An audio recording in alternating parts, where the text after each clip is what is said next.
Hello everyone, today we talk about Bavarian counts, bishops and ministeriales between the 11th and the 12th centuries. In particular, the spread of the ministeriales involvement and even more in particular, the actual transition of freemen to the ministeriales status, so a non-free one, but servile, especially starting from the second half of the 12th century. A non-surprising timeline given the increase in the development of feudal hierarchy in the Eastern Frankish kingdom, and specifically the need of not just the ministeriales, the ones already existing, but also the lesser nobility, to, in fact, strengthen their ties with local higher nobility that was, again, consolidating, building up at this point for their own safety, even at the cost of their own juridical freedom. This is a topic never really addressed because actually we talked a lot about the importance of the ministeriales but never explained why there were so many, especially in southern Germany, like Bavaria, by the mid-13th century, compared to the rest of the nobility. It was very narrow. We're talking something like 90% of southern German knighthood, or at least the knighthood of some even big, important parts of medieval Germany, like Austria, for example, Swabia. How did they happen, right? Was there just a narrower pool of free noblemen, or like the ministeriales were simply made, or was there actually a transformation of the same aristocracy during the structuring of German feudalism? This is the most interesting aspect of it all, and we will do it essentially revolving around the events of especially the counts and the bishops of Eichstätt that we encountered elsewhere as well. I have medieval Bavaria playlist, also lots of others about all these various topics, the ministeriales, bishops, medieval Germany in general. So in the first half of the 12th century, a big deal of things had changed. I made a video about especially the feudalization of the episcopal investiture after the Concordat of Worms, so essentially the privatization and in part also the militarization of the German bishops during this time. Made videos, about the German warrior bishops of the era that, in fact, in the post-Worms period were of course more important, but had already existed before, and it's a thing occurring also in other countries. You know why after Worms this happened, or specifically there is, in spite of the primacy, say an imperial investiture of the bishops, or exactly also for this among the other factors, the actual collapse of a great deal of public authority because of the de facto defeat of the emperors during investiture controversy. And Bavaria is relevant because, as many parts of southern Germany, it was engulfed in turmoil due to the rivalries stemming from the investiture controversy that, to a degree, would never sort of been settled. The Welfen, the Hohenstaufen, as you know, would be the next major players in the arena. I also made a video about medieval Austria, how also the local military system came to be. We know how the Mark essentially separated from the broader Duchy of Bavaria, and were lots of rivalries connected to the dynastic succession to these various German districts. The investiture controversy had been very consequential for German affairs, as you know, since 1076. Essentially, massive civil wars had been fought in the country that had contributed to the aforementioned privatization, destabilization of the system.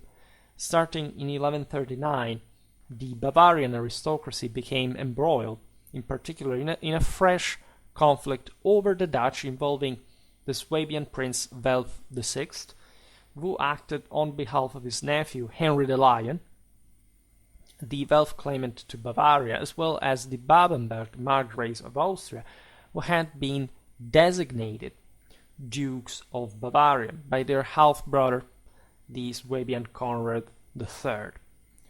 We saw a bit of all these topics. We didn't talk too much about Henry the Lion, but as you know, the Welfen had been this originally Carolingian era dynasty that had been settled in Italy and then had come not probably back to Germany because they were from the western part of the empire, but they had quickly risen to this important level of power, and they had historically entered this feud with the Swabians that had compromised, in fact, also the stability of the kingdom for a while.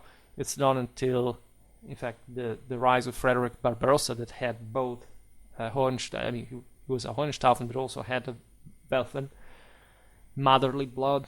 That, in fact, the two cousins, Frederick and Henry, sort of created this power-sharing situation for which essentially the Swabians had Franconia, so the older Swabian, Salian, legacy, sort of the imperial grandeur of the Franks proper in Germany, and the native Swabia, and of course Saxony and Bavaria on the other side. In fact, the struggle ignited since the investiture controversy when the Swabians had been practically the only ones supporting Henry IV and getting, in fact, the hand of his daughter Agnes to eventually, in fact, succeed to the first of all as confirmed as Swabian dukes, and then having this higher imperial ambitions. Were continued in 1156 when Frederick Barbarossa formally recognized Henry the Lion as Duke of Bavaria. That had been the major deal of it all. So this tells you, by the way, how sort of deeply intertwined, not just, of course, the investiture controversy with German policy was, but how even the resurgence of the empire in the second half of the 12th century under Frederick Barbarossa would bring to such a strong response into Italy because of the, of course, the attrition with the papacy that was, if not backed, at least, gotten the sympathy of the Welfen. The transition of the imperial crown from the Salians to the Hohenstaufen was also marked by regional armed clashes occurring between 1125 and 1147.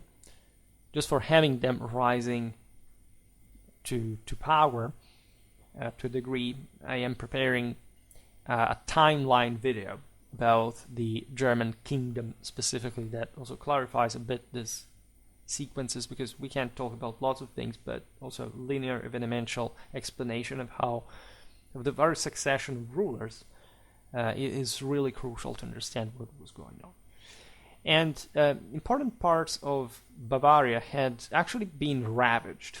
The diocese of Eichstätt instead was lucky enough to be spared from most, at least, of the devastation that this conflict entailed. We don't have, as we will see now, every information we would like, but at this time the local churches and secular landowners in the area of Eichstätt were able to leverage agrarian expansion and to establish monasteries to bolster their local power.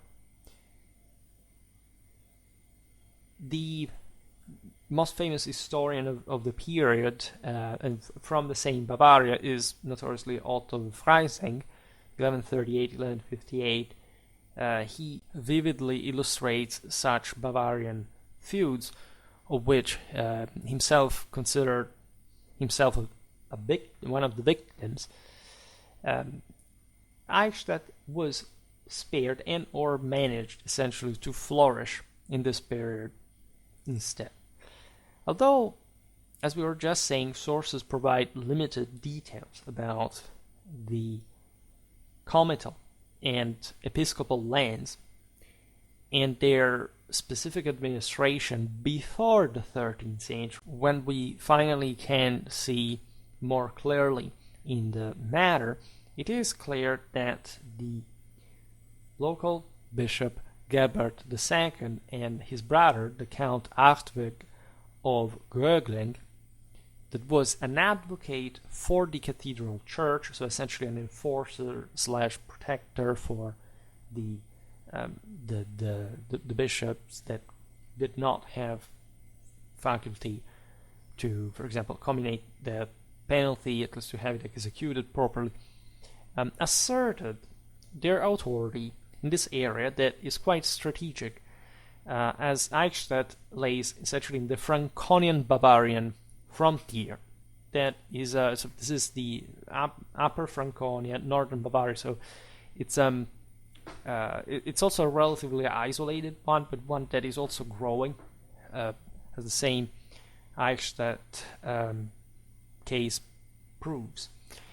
And like the neighboring bishoprics of Würzburg, Bamberg, and Augsburg, the local lords of Eichstätt align themselves closely with the fortunes of the Hohenstaufen that were at this point the royal and imperial dynasty. This is very important because also in the historical regional series we have observed how you can't really be excluded from this alignment. Either you are pro the Hohenstaufen or against it, that is for the Welfen, and this is played at bigger provincial levels, but also smaller local ones. The intricacy of German feudalism, of course, is quite exemplificative of this all. Such alliance with the Swabians was recognized and rewarded by Frederick Barbarossa in 1159, when the Bishop Conrad I of Eichstätt, 1153-1171, as episcopal rule, joined the imperial expedition to Italy.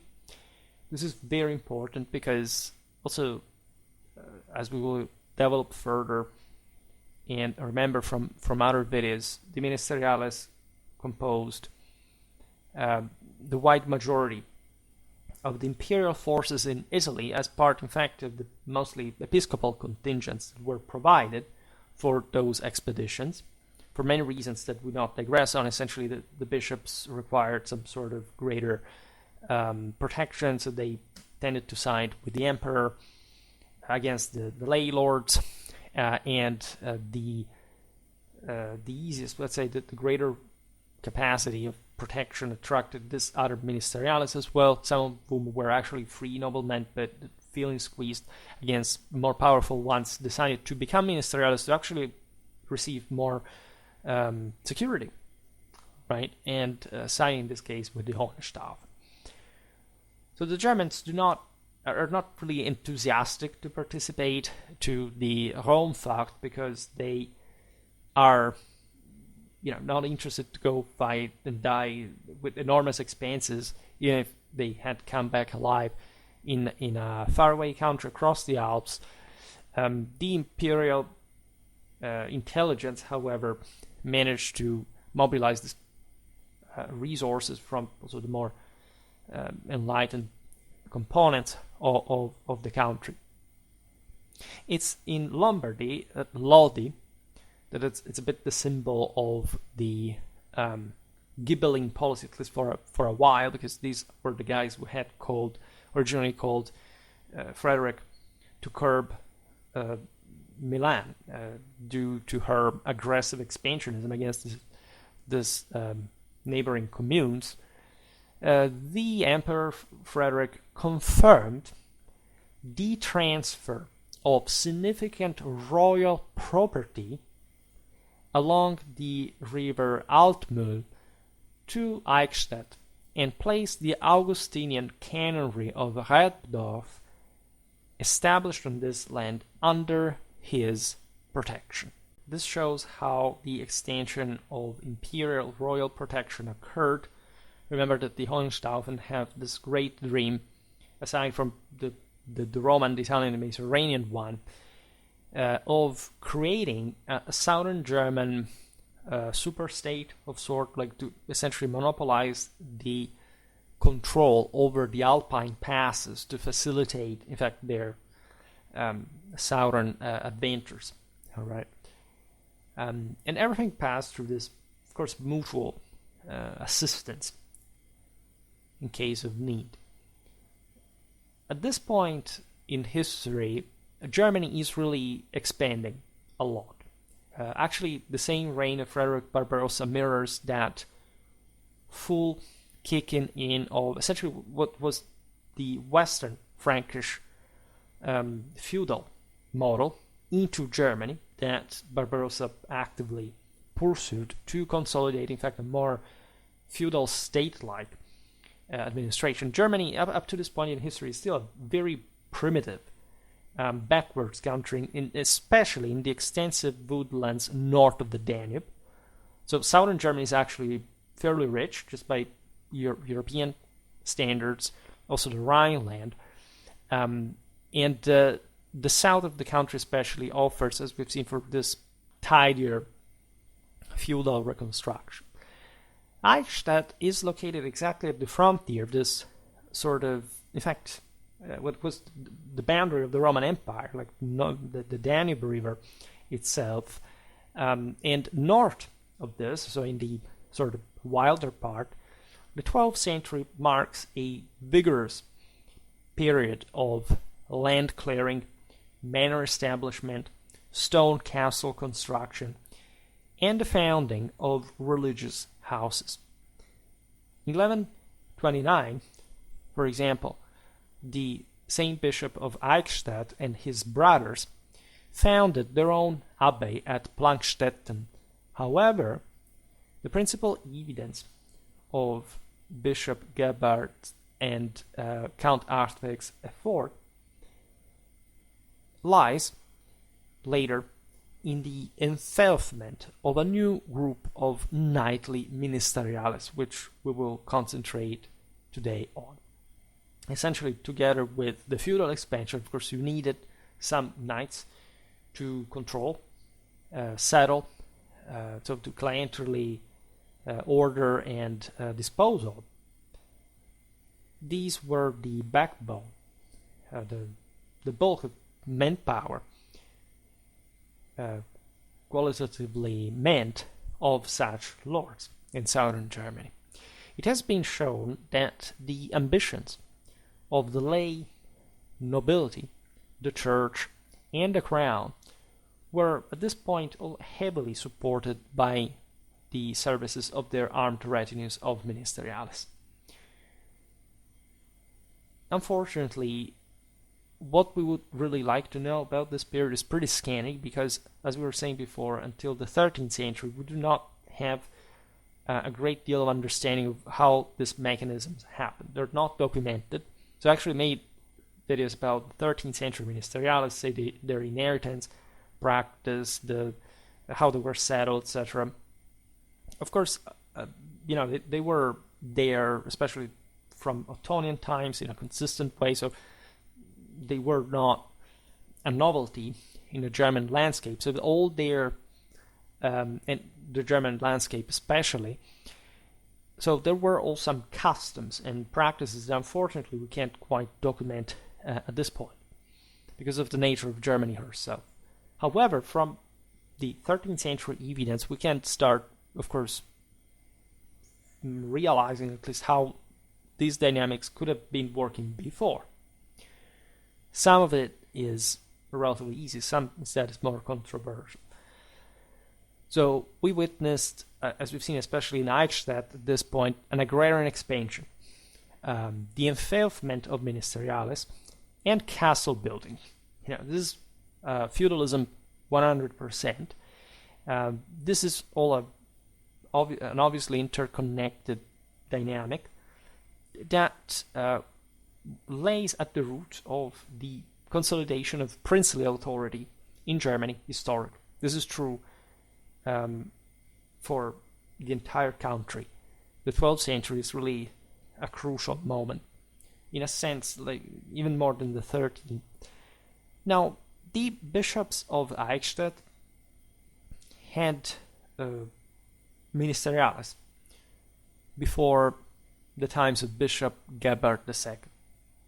There was indeed no ecclesiastical prince that would have not had a retinue of knights, and that normally were ministeriales. As you know, the German episcopal lifestyle was pretty violent. We hinted at this before. They knew how to enforce their own policy, and of course these bishops were just children to, again, families that tended also in the lay branch to cooperate for the general legacy of the dynasty. Not always. They could also clash against one another, because in fact counts and bishops do slightly different things. But in Germany things are pretty blurred to a degree. We know for 1122 that the Bishop Udalrecht II, ruling on the local church between 1112 and 1125, and Count Artwig of Grögling visited the court of Henry V in Bamberg. Henry V, as you know, is in the eye of the investiture controversy cyclone. He succeeded to his father, was essentially decaying in a political sense, and he also has to compromise with the church. It's a pretty tormented reign itself.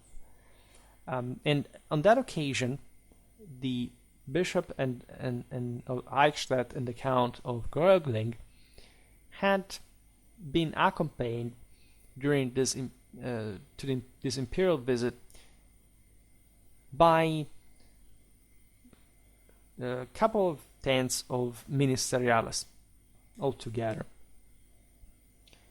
It was completely normal also during the diets to be accompanied by these retinues. There were massive covenants of military men that were there to just show how powerful a political opinion could be enforced. It was normal just to go around protected, armed, right? These men were bodyguards, factota, and of course, they were primarily professionals of war. Now, as documentation regarding individual names in this retinue becomes clearer in the 20s of the 12th century, we find about 20 families with toponymic names derived from various fiefs and castles where they resided, which essentially reflected trend among the Bavarian ministeriales to adopt social patterns established by the freeborn nobility. Remember that the ministeriales were essentially identical to other knights except for their status, so of course there was some broader difference, but especially the more German feudalism expands, the less there is a difference between them. Also, by de facto status, many ministeriales were very powerful, even more than the free noblemen. And so this had started also from the ministeriales side by imitating the same free nobility. As we'll see, some of these people had been free noblemen themselves and just become ministeriales now. So that would be that imitation would be even easier. Most of the aforementioned families were involved in the Bavarian portion of the diocese of Eichstätt, with 6 of them located in the aforementioned Altmühl Valley, that is also adjacent to the Grögling castle, and 6 in the older region of Eichstätt, essentially between the cathedral town and the Danube. This state of things is particularly different from the 11th century source of the Anonymous Azerensis, which talks about episcopal vassals being granted benefices linked to the lands of Heriden, hence Azerensis, in Franconia, neighboring Franconia. Because it says, for the first time the bishopric of Eichstätt began to have milites, or vassals, as it had previously possessed none, or only a few. Today, of all the vassals of Eichstätt, 3 or 4 aside, all are beneficed from the lands of this abbey. So this obviously shows a steep increase in knightly retinues in the following century. In the 11th instead, 1058 specifically, Bishop Gundekar II stayed at Rieden with a retinue of such milites, knights, brought them all from ingenue conditionis viri. Right, so in other words, at that point, such retinues were made only, or by approximation, of men of freeborn status. Right, ingenuus, we've seen it also in that video about the Indo-European etymology of the Roman citizen. Meanings, in fact, means really that sort of freeborn, probably in a racial sense.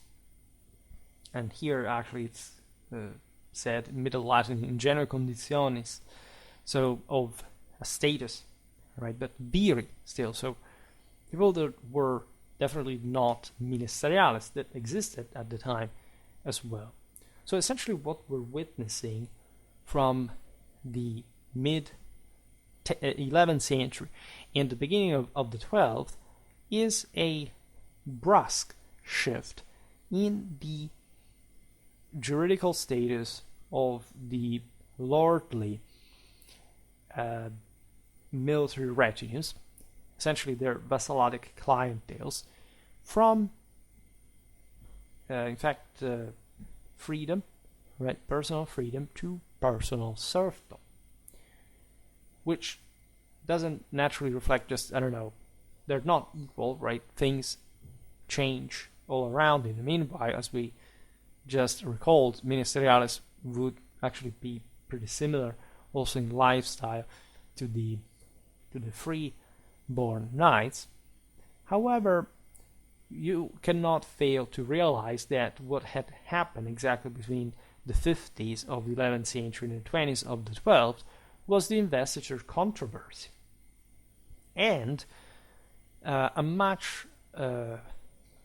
very big destabilization of the country that had prompted, evidently, not just the lords, lay, or ecclesiastical alike, to provide themselves with more robust retinues. In the meanwhile, feudalism was compacting itself together with this privatization, but eventually also many people, this will be clearer later, to flock into their clienteles under their jurisdiction, even to the extent of giving in exchange their personal freedom.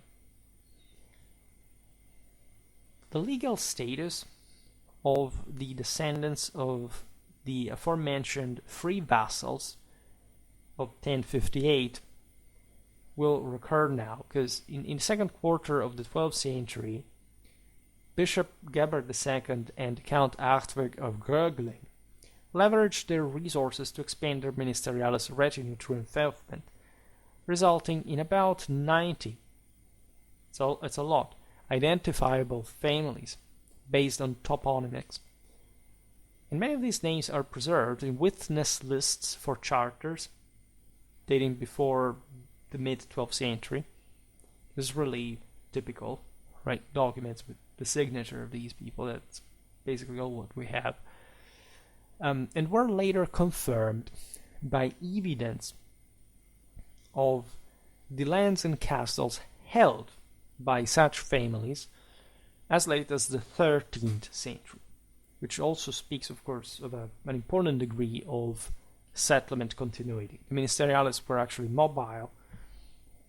They could be displaced at will, sold, purchased, etc.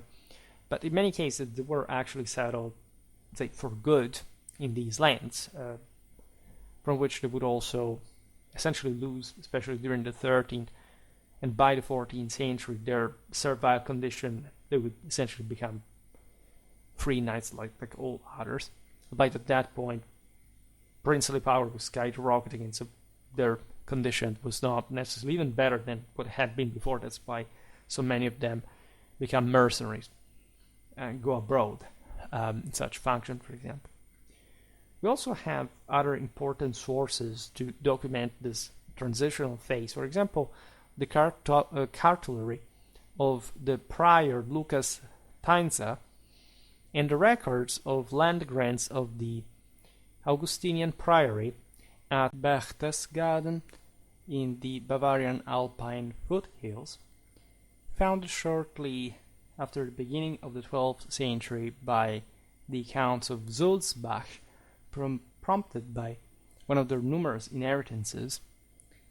It's clear that the involvement of ministeriales from the Eichstätt diocese in such a faraway project stemmed from the close ties existing, in fact, between the Grögling and Sulzbach dynasties. These connections were completely normal. Far-ranged interaction between lineages was a thing as long as there was something to benefit from this, and the ministeriales were at times also an object of exchange. This connection was further solidified by the marriage of Count Artweg of Grögling's son, Gerhard of Dolnstein, to Sophia of Sulzbach, one of her house's last heiresses. In fact, with the hope of gaining something from that, they could simply even sell the inheritance if it was too far away, right? And this was a very practical way of operating this long-range marriages. This event likely took place somewhat later than the relevant entries in the Berchtesgaden Traditionsbuch. However, we know that it happened still. Sometimes sources indicate that the new ministeriales from around the Concordat of Worms period, let's say, so from the end on the investiture controversy, were connected with such expansion of enfeoffment, and that these ministeriales were members of families prior to this period, tumultuous, bloody period, categorized as liberi, so free-born individuals. This is crucial, because you can see right there how essentially these people had lost power, even if maybe just in relative terms, and now were seeking protection from the greater rulers in exchange for their own freedom. In fact, we think that the condition for this was the actual reception of the newly acquired fiefs, castles, or offices, because we do not, again, have an explicit evidence for that, but essentially they appear as ministeriales in such vest, and before such families were known as free, noble ones. You can make 2 + 2 and understand what had happened in between. By the way, there was all a pretty stringent set of regulations that lords throughout Germany imposed on retinues. So the passage from freedom to ministeriales service was a pretty crudely concrete one, right? It wasn't just about, they were still knights, so not much really changed at the end of the day. There was a very strong connection with the lords that had actually much greater leverage on them.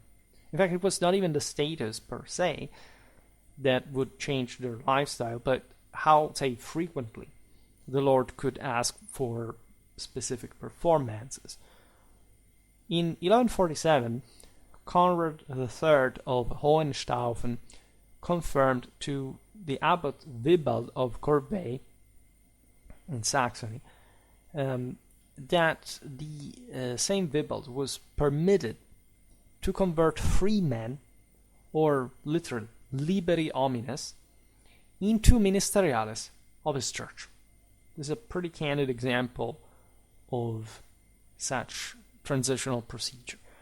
He also encouraged the abbot to raise individuals from the lower social strata, specifically the liti and the censuari, that were essentially freemen, but essentially capitacensi. Right? The reason why they were called like this is that they had previously been liable for head taxes, in fact, as freemen, but now passing to the ministeriales status. This had actually always been a thing in Germany. It hadn't really begun at this point, but of course now we're witnessing the consolidation of a true feudal knighthood connected with this higher nobility of an unprecedentedly compact feudal statal system of some sort. And the evidence of full freemen that at this point in fact are also sort of more distinguished from the others from the previous centuries that saw a lot of blurring in the various conditions is even more eloquent, because it's as if they had, and they would in fact, fall back into a servile condition for this safety. Such recruitment from the lower ranks of the population, referred to as de infimo ordines, from literally the lowest order, lowest ranks, likely happened as well with the same modality in the Eichstätt region. Since this is the case for the neighboring provinces in southern Germany, where this is expressly documented, we do not have such explicit evidence for Eichstätt, but there is nothing for which they should have behaved heterogeneously. This conversion from liberi to ministeriales, of course, affected some of the clients of Bishop Gundekar II, such as on the Herrieden occasion of 1058. This, of course, entailed the inheritance of such condition. As a consequence, we can't even calculate the exact proportion of ministeriales versus free knights status in Eichstätt's lordly retinues. Again, technically, militarily, this would have not been a big deal, but of course in a political, administrative sense, it really was. A likely motivation for free knights to submit to what appeared to be a personal reduction in prestige was, of course, the increase in power of the German princes at the time. That's the only obvious reason you can see there.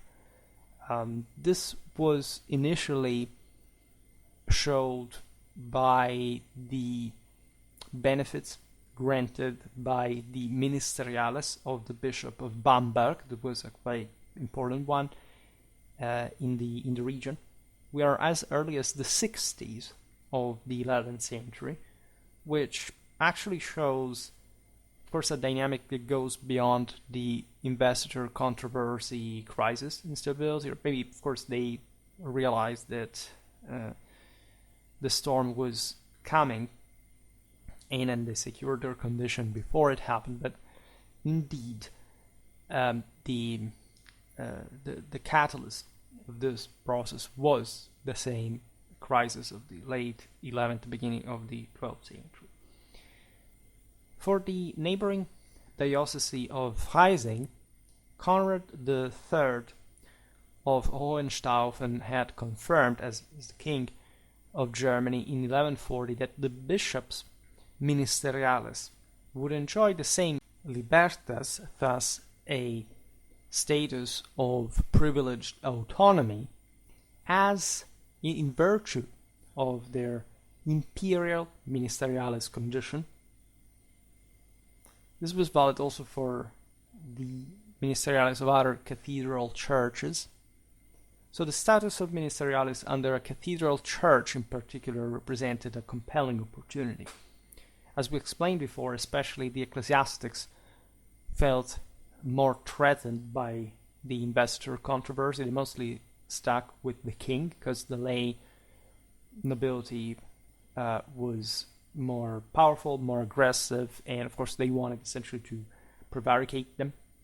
That's also what ideological investiture controversy entailed. It is that the priesthood had somehow usurped imperial in the sense of the individual knight's imperium prerogatives, and that so at least when you were fighting against the king, the emperor, that was however excommunicated by the Pope, so that you understand how everything was incredibly opportunistic in nature.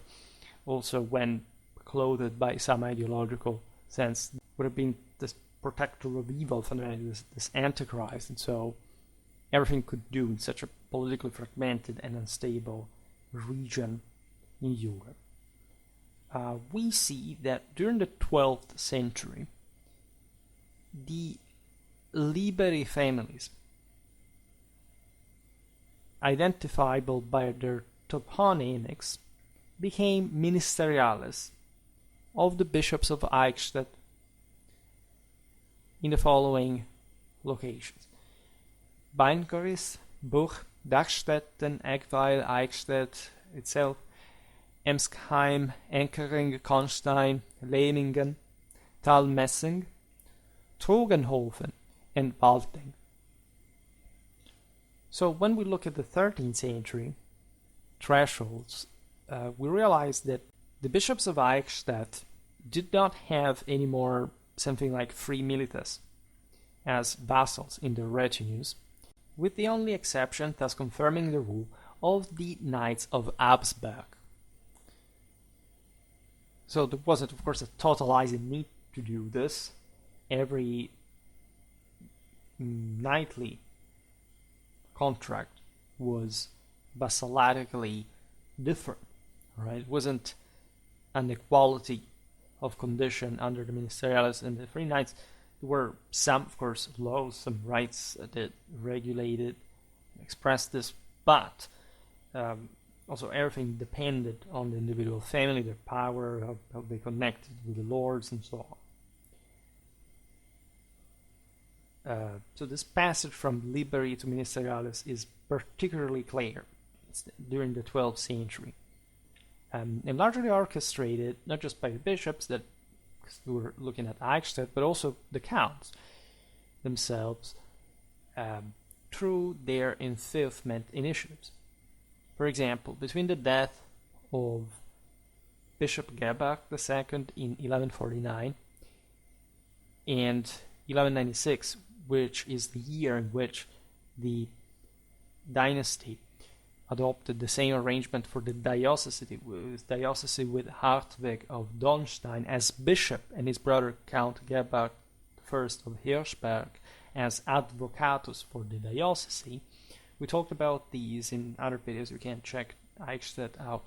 The retinue of ministeriales in Eichstätt, so as a whole, because I understand it's the same lineage, expanded by between the diocese and the county, expanded by additional 50 identifiable toponymics.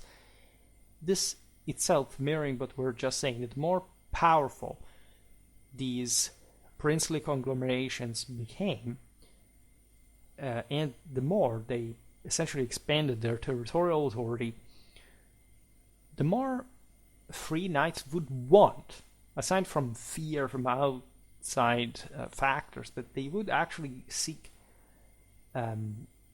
this protection, their ministeriales status under these guys. Naturally, it's not easy, however, to track what happened to both the families and individuals of liberi and ministeriales throughout this period. For example, when we look at toponyms that we mentioned for a reason, in fact, we're not necessarily looking at a family, right? Normally, knights took the name after essentially the title they had as vassals, all right? But the picture is actually much more fragmented because, as we just said, it's not like they are sharing an homogeneous condition among one another as a sort of rigid class that all had the same kind of status. So it's possible that members of the same family, first of all, might use multiple places, names among themselves. We do not even know necessarily how strong they would individually be. In some cases we do, in some cases we don't. Also, they could change their names upon relocating to different castles or adopt the family names of prestigious heiresses through marriage. In other words, they could and would also represent themselves through different names from the ones of their actual household or the fief that they had received. Sometimes just even for the sake of relating to a lord or another, because such shared positions also existed at some point. The complexities of these practices, of course, are much clearer starting from the 13th century, as we were recalling before, because we finally get the documentary evidence for explaining a big deal this old. There is no doubt, however, that the increase of in these signatures, in these signa, in fact, bearing different toponyms since the Concordat of Worms, that is the same year also Bishop Udalric the second visit to Bamberg, speak of an increase of such individual knightly settlements. Right, from this time onwards, you have definitely the which is again the guy who was visiting Bamberg, where the same Emperor Henry V was, so the guy who had made the deal with the papacy exactly in that year, and so beginning a new phase in which naturally defeudalization of the various investitures was increasingly more private. As a consequence, also the general exhaustion of the country because of the wars that had just been fought and would kept being fought to an important degree, because again Germany wouldn't stabilize literally until Frederick Barbarossa in a satisfactory manner, and for this reason, after this moment, you start seeing so many different knights that in these documents are coming that settle here and there, and as essentially the beneficiaries of manors and castles as ministeriales. Because even if you couldn't track, for example, whether they had been liberi or not through, in fact, this toponymic issue, the question is, where did all these people come from? And see, they were still knights, they were still people that couldn't simply be reinvented as, I don't know, let's just pick them from elsewhere. Like before, in the 11th century, it was easier, as we've seen, to have the same king pointing to, okay, pick these guys from the so like general freemen, not just knights. But of course, there would be a bias towards those who were already aristocrats of some sort and or knew how to fight in some way. We see military retinues numbering well into triple digits among German bishops in the 12th and 13th centuries. I mentioned the other day that weird comment by people who still don't understand the concept of medieval armies being actually pretty large and individual rulers having an important mobilizing potential and practice depending on the range, not just on the basis of what a kings and generals kind of 10 minutes list of 3 things can explain to you. History is not made for lesser people, just to remind our mantra here. The point, of course, is that these were all veritable knights. And yes, there were monasteries that, at the peak of their power, could allegedly mobilize tens of thousands of men.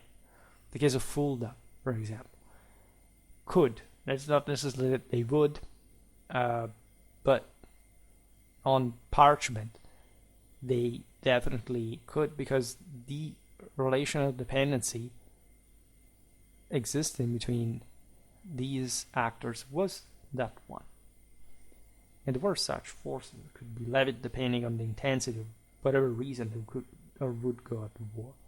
Another feature of the period is, however, the lack of cooperation between bishops and advocates during this time. Eichstätt before the mid-12th century is an exception also as far as this is concerned, because of the aforementioned commonality of the count and the bishop due to their common ancestry, common lineage. For example, when there was the possibility of inheriting a position in Freising, against, by the way, the claims of the Palatine house of Scheiern-Wittelsbach, the Bishop Gebhard of Eichstätt confirmed his brother, Gebhard II, confirmed his brother, the Count Hartwig of Grögling's hereditary jurisdictional authority, as advocate of the cathedral church. Their land holdings were close to one another. They also had a joint lordship over the ministeriales, which was instead a common thing in Germany. We've seen it, for example, for the ministeriales of the county of Aar, in the Rhineland. It's a good example, but also, again, this was pretty common. Not a surprise for Eichstätt. It provided that, however, there was a distinct ownership of the rights maintained by each lord on the aforementioned retinue.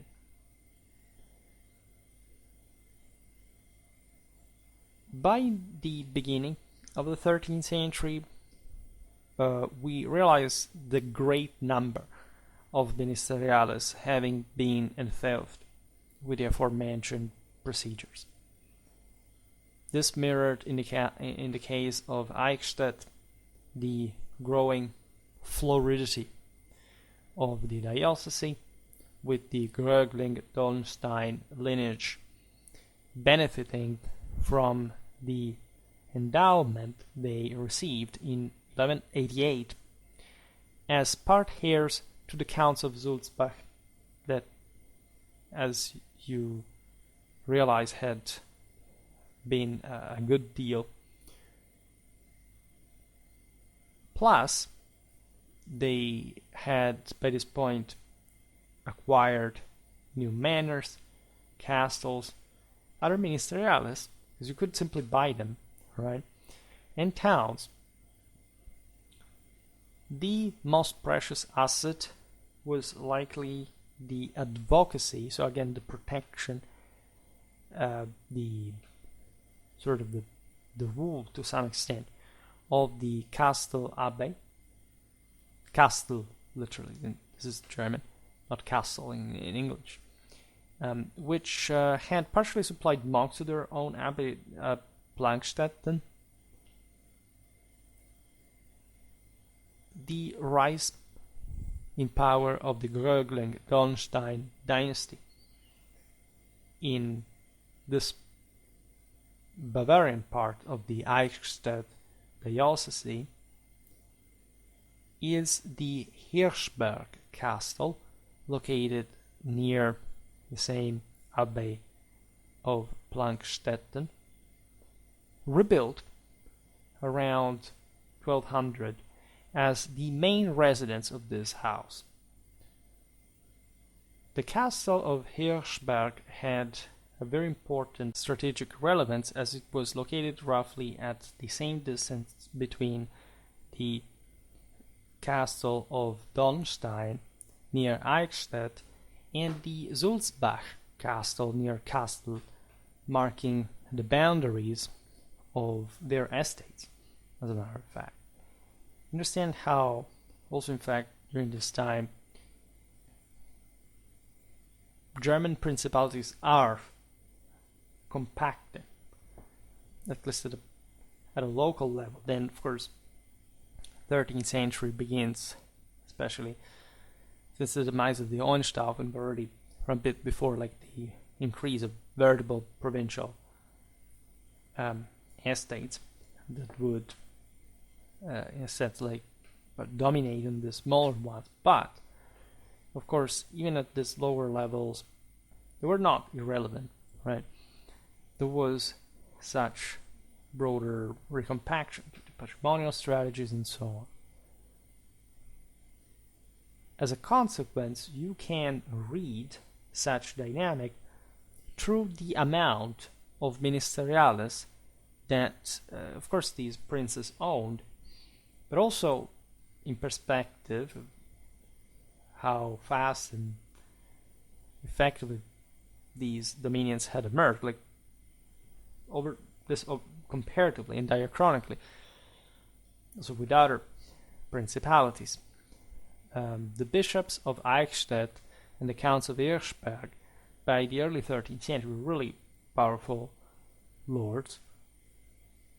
We know too few, again, about how they practically administered their resources, what kind of specific military roles their ministeriales had. We know, however, of specific officials appointed by the bishops, for example, butlers, seneschals, chamberlains, marshals. Naturally, all strategically located at very important points of their administration, their households during the 12th century. This was happening as a modus operandi pretty much all around the neighboring bishoprics. For example, Bishop Gunther of Bamberg's Costumal for Ministeriales, that was very early, as we noticed before the 60s of the 11th century. We already find how, together with the evidence of such advantageous ministeriales conditions, all the various provisions, regulations. So in that case, especially close to Eichstätt, that's a very good, very precious source to look at. This document asserted that ministeriales would not be obligated to undertake any administrative duties beyond those associated with such honorable offices. It was naturally an internal hierarchy of the ministeriales that, as officials, controlled the others. Speaking of the ones that were encastled, literally, in fortifications that in many cases still exist today, one can realize that in fact, the main function of these ministeriales was the one of castellans. They weren't big castles. Some of them were just towers in the midst of nowhere. However, others were surely more important. They overlooked towns. They controlled important markets, roads. Ministeriales would also guard manors. They would oversee communications.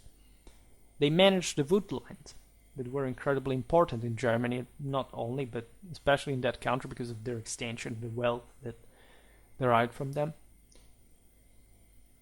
So a sort of police force, right? These were the, again, enforcers. They were also the band of thugs that control in a mob style like the localities. And of course they worked, right? In the absence of a state, this was essentially the best that, or it's a modern state. This is how things gradually work, especially in Germany. It wasn't much of a public culture to begin with, also in the countries past. So these are the first effective steps to maintain some sort of greater order with the development of feudal principalities. We see another interesting military purpose from the age of Emperor Henry VI of Hohenstaufen. We are in 1197, fateful year, if you know, of course, what happened, which we'll see now, when the Bishop Hartwig was accompanied to Sicily by several of his ministeriales to join the Hohenstaufen ruler for the planned crusade that would have actually conquered Constantinople if, in fact, Henry hadn't suddenly died in Messina the September of the same year. Of course, 7 years later, it's the French and the Venetians that conquered Constantinople, but the Hohenstaufen could have made it at this point. So just imagine, of course, the duties that these knights had as vassals of the church, but yes, a church that is allied to the king, even more in the case of the lay hierarchy, organizing this. They would participate in broader expeditions organized by rulers and so on, but in many cases they would actually go alone from Bavaria to Sicily. It's a long way, especially a costly one. Okay. In fact, in this specific case, by the way, some of the ministeriales accompanying the Bishop Hartwig to Sicily would witness one of the emperor's last surviving written acts. They figure in the signatures. And this is also very interesting because it shows how sort of trustworthy, that's how they were primarily conceived, these ministeriales were. Also in the cases of, well, these, as we've seen, lords were particularly faithful to the Hohenstaufen, so that's the point as a consequence, but how, in fact, their own ministeriales were considered reliable and worth of, trust by, because that's the point of witnesses in these documents. As always, like they are publicly overseen by men of such a reputation, even though they were not even freemen, right? And that's what the ministeriales in many ways were. I'm glad because we could talk about the ministeriales more often than the sometimes we think, because as I always point out, I'm watched, I'm followed, and I am thankful for that, but I realized, because I have the YouTube analytics screaming this, that of course, well, not really screaming, but it's sort of macroscopically evident. Of course, watch just the videos that I just make every day. May be natural, but it's not like people say, oh, well, maybe Schwerpunkt actually discussed this. Also when they pose questions, well, have you actually checked any of my work before you pose the question? Because how do you come to a channel like this without even searching for that? I mean, we literally have arrived to this point in internet culture, if we can so call it, by the way, that we don't even search for things. And what did I create all my tidy playlists for? We made only 8. This is the 9th video about the ministeriales. And that's not actually not a bad one.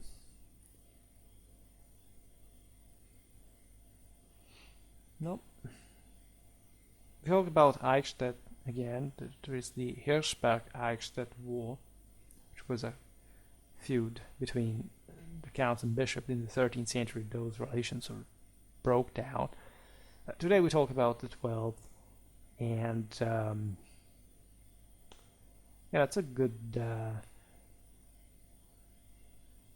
point. That's a good point. It's not complain too much. We'll keep talking, of course, overwhelmingly about the ministeriales, because I imagine already on the bigger channels, those things. Somebody discovers, oh my God, the German servant knights. Did you know? Yeah.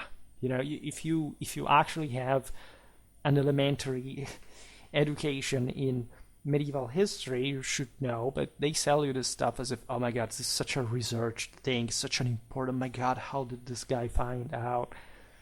Well, maybe if you search on the internet before, you will find things, but YouTube is YouTube. What can we do? Well, for today, I stop it here.